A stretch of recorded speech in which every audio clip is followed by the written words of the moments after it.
మన మధ్యలో ఒక అద్భుతమైన సాక్ష్యం ఉందండి. ఈ బ్రదర్ పేరు రమేష్. 2016లో వారి సంఘానికి రావడం జరిగింది. మరి అప్పుడు వచ్చిన తర్వాత వాక్యాలను బట్టి ఎంతగా బలపడ్డారో, మరలా మధ్యలో వాళ్ళు సంఘానికి రాకుండా గ్యాప్ తీసుకోవడం కూడా జరిగిందని చెప్తున్నారు. సో దానివల్ల ఎలా నష్టపోయారో, మరి దేవుడు ఈ వాక్యాలను బట్టి వారు బలపడ్డప్పుడు ఎలా దీవించారో ఒకసారి వారి మాటల్లో విందాం. Praise the lord. దేవుని నామానికి స్తోత్రం కలుగును గాక. నాకు ఈ అవకాశం ఇచ్చిన అన్నయ్యకి కూడా వందనాలు చెల్లించుకుంటున్నాను. అండ్ నా సాక్ష్యం ఏంటంటే, నేను ఇక్కడ 2016 నుంచి నేను ఈ చర్చ్కి వస్తున్నాను. రీసెంట్గానే అన్నయ్య కృపావాక్యాల కోసం మనకి చాలా మెసేజెస్ అయితే చెప్పారు. నేను ఎక్సెంచర్లో వర్క్ చేసేటోడిని. నా శాలరీ వచ్చేసి 17.5 ఉండేది. నేను రీసెంట్గానే హౌస్ కూడా తీసుకున్నాను. కానీ ఏంటంటే నాకు వచ్చిన శాలరీ అంతా నా ఈఎంఐస్కే డిటెక్ట్ అయిపోయేది అంతా. నాకు ఒక 2 వీక్స్ అవ్వని వెంటనే నా బ్యాంక్ బ్యాలెన్స్ జీరో అయిపోయేది. అన్నయ్య కృపావాక్యాలు చెప్తున్నాడు, నాన్న మీకు ఏమీ లేకపోయినా సరే దేవుడు మిమ్మల్ని ఆశీర్వదిస్తాడు అని చెప్పేటారు అన్నయ్య. నేను అనుకునేటోని, అన్నయ్య అలాగే చెప్తారులే, ఏముంది మనల్ని బలపరచడానికి అలా చెప్తారు అన్నయ్య, మనకి ఏముంది మన శాలరీ మనకే సరిపోవడం లేదని నేను అలా బాధపడుతూ ప్రేయర్ చేసుకునేటోని. సరే అన్నీ చెప్పారు కదా, అన్నీ ఒక వాగ్దానం ఇచ్చాడు, ఎందుకు మనం రిసీవ్ చేసుకోకూడదు, ఎందుకు దాన్ని క్లెయిమ్ చేసుకుని ప్రేయర్ చేసుకోకూడదు అని చెప్పి ప్రతి డే అదే థాట్ ఉండేది. అన్నీ వాగ్దానం ఇచ్చారు, ఆ వాగ్దానం ఇచ్చింది నెరవేర్చబడాలి, అవుతుంది, ఎందుకు అవుదని చెప్పి నేను అలా ప్రేయర్ చేసుకుంటూ ఉండేటోని. ఒకరోజు సడన్గా నాకు వేరే కంపెనీ నుంచి కాల్ వచ్చి వాళ్ళు ఇంటర్వ్యూ చేశారు. ఇంటర్వ్యూ అయ్యింది. ఒక 1-2 వీక్స్లో నాకు ఆఫర్ లెటర్ కూడా రిలీజ్ చేశారు. నాకు ఇక్కడ ఏదైతే శాలరీ వస్తుందో దానికి ఒక 65% ఇచ్చి మొత్తం ఇప్పుడు 30 lakhsతో కంపెనీ నన్ను తీసుకుంది. ప్రజెంట్ అయితే నేను ప్రొఫెషనల్ పీరియడ్లో ఉన్నాను, నోటీస్ పీరియడ్లో. నేను నవంబర్లో కంపెనీలో జాయిన్ అవ్వాలి. ఇదొక సాక్ష్యం నాది. అండ్ ఇంకోటి ఏంటంటే 2016 నుంచి నేను వచ్చినప్పుడు కోవిడ్ టైంలో, లాక్డౌన్ టైంలో ఇక్కడ లాక్డౌన్ వల్ల మా నేటివ్ ప్లేస్ వెళ్ళిపోయాను. నేటివ్ ప్లేస్ మాది కాకినాడ సామర్లకోట. అక్కడికి వెళ్ళిపోయి నేను కోవిడ్ టైంలో కూడా అన్ని వాక్యాలని వింటూ ఉండేటోన్ని.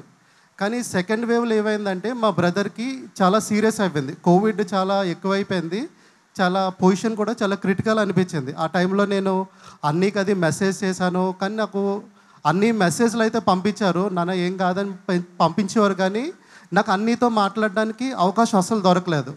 సో నేను ఆ టైంలో కొంచెం హర్ట్ అయ్యాను. అరే ఏంటి, మనం అంత రెగ్యులర్గా చర్చ్కి వెళ్ళేటోళ్ళు అన్నీ ఎందుకు నాతో మాట్లాడలేదు అనిపించి, తర్వాత నేను అన్ని మెసేజ్లు చూడడం మానేశాను. ఎందుకు మానేశానో నాకు తెలియదు, అన్ని మెసేజ్లు చూడడం మానేశాను. నేను రీసెంట్గానే 1.5 year బ్యాక్ మళ్ళీ హైదరాబాద్ వచ్చాను కానీ నేను చర్చికి రాలేదు.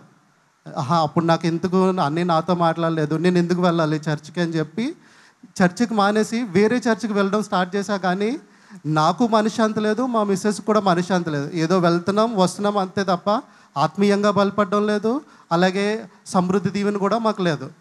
ఏంటని చెప్పి ఆలోచించినప్పుడు, సరే ఏమైంది, మన అన్నయ్యే కదా, సరే మనకి చేయకపోతే ఏమైంది, వెళ్ళి కూర్చుందాం, ఇన్ కేసు మనకు నచ్చితే ఉందాం, లేదంటే లేదని చెప్పి చర్చికి రావడం స్టార్ట్ చేశా. ఎప్పుడైతే చర్చికి రావడం స్టార్ట్ చేశానో మనశ్శాంతి అనేది దొరికింది. అంటే నేను బయట సంఘాలని కించపరచడం లేదు, కానీ ఈ ఒక్కసారి పరలోక నేస్తానికి మనం ఎడిక్ట్ అవుతే వేరే చర్చ్లో వెళ్ళి మనం ఉండలేం, మన ప్రజెన్స్ అంతా ఇక్కడే ఉంటుంది. సో ఇక్కడికి వచ్చాను, నాకు మనశ్శాంతి అయితే దొరికింది. యాజ్ వెల్ యాజ్ నాకు ఎప్పుడైతే ఈ కృపావాక్యాలు వినడం స్టార్ట్ చేశానో, దేవుడు ఆ కృపావాక్యాన్ని నేను క్లైమ్ చేసుకోవడం మొదలుపెట్టా. రీసెంట్గా అన్నీ ఒకసారి చెప్తూ మొత్తం ప్రేయర్ అయిపోయిన తర్వాత ద్వితీయోపదేశకాండం 28వ వచనం చదివించి, నాన్న ఈ దీవెనలన్నీ మీవేరా పొండి అన్నారు. అరే అన్నారు కదా అని క్లెయిమ్ చేసుకుని మొదలుపెట్టడం స్టార్ట్ చేశా. ఎప్పుడైతే అది క్లెయిమ్ చేసుకుని నేను ప్రేయర్ చేయడం స్టార్ట్ చేశానో, నాకైతే ఇమీడియట్గా ఆఫర్ వచ్చింది. వేరే కంపెనీలో కూడా మంచి జాబ్ అయితే వచ్చింది. దేవుడి చిన్న సాక్ష్యాన్ని దీవించును గాక. వారు 16లో వచ్చినప్పుడు మరి వాక్యాలను బట్టి బలపడ్డారు. సో కోవిడ్ టైంలో వాళ్ళ గురించి ప్రే చేసినప్పుడు తను హీల్ అయ్యారు, కానీ దైవజనులు నేరుగా మాట్లాడలేదనే ఉద్దేశంతో మరలా వాళ్ళు సంఘాన్ని విడిచిపెట్టినప్పుడు మరి వాళ్ళు ఎంతో మనస్సాక్షిని కోల్పోయారు, మరి ప్రశాంతతను కూడా కోల్పోయామని చెప్తున్నారు. సో వాళ్ళు జాబ్ చేస్తున్నా కూడా సమృద్ధి లేక ఉన్నాము, జీరోకి వెళ్ళిపోయిందని చెప్తున్నారు.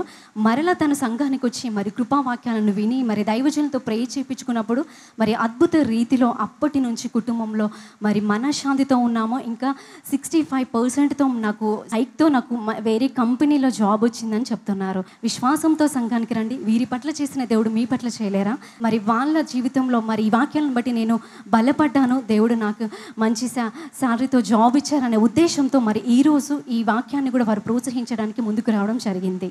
ఈ సాక్ష్యాన్ని బట్టి దేవుడికి మహిమ కలుగునుగాక. ఆమేన్.